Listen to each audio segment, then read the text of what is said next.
राजस्थान की राजनीति में कुछ ऐसे चेहरे होते हैं जिनकी पहचान कुर्सी से नहीं बल्कि संघर्ष से बनती है। वे सत्ता के गलियारों में नहीं बल्कि खेतों और मजदूरों के बीच दिखते हैं। ऐसे में जमीनी नेता, किसान मजदूर आंदोलन के मजबूत स्तंभ और वामपंथ की बुलंद आवाज रहे हैतराम बेनीवाल अब इस दुनिया में नहीं रहे। उनका निधन के साथ ही राजस्थान की सियासत का वे एक अध्याय भी खत्म हो गया जिसने सरकारों को चुनौती देकर किसानों और मजदूरों के हक की लड़ाई को जिंदा रखा था। 94 साल की उम्र में सोमवार रात उन्होंने टांटिया अस्पताल में आखिरी सांस ली। पिछले कुछ दिनों से वो हीमोग्लोबिन की कमी और निमोनिया से जूझ रहे थे।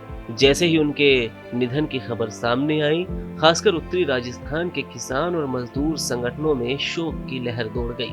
हैतराम बेनीवाल केवल विधायक नहीं थे, वे किसान राजनीति का एक बड़ा चेहरा थे। उन्होंने 1967 में संगरिया से पहला चुनाव लड़ा और 1990 से 91 में विधायक बने।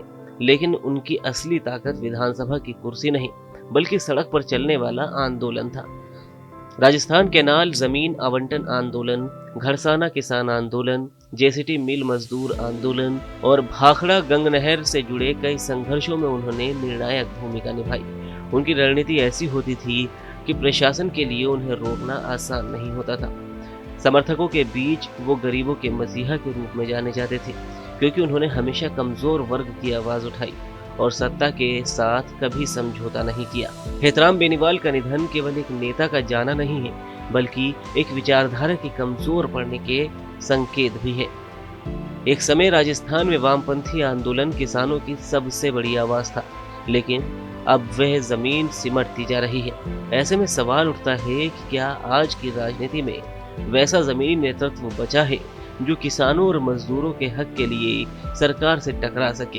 हैतराम बेनीवाल चले गए, लेकिन उनका संघर्ष और उनकी विरासत राजस्थान की राजनीति को हमेशा याद दिलाती रहेगी कि असली ताकत कुर्सी में नहीं है बल्कि जनता के भरोसे में होती है।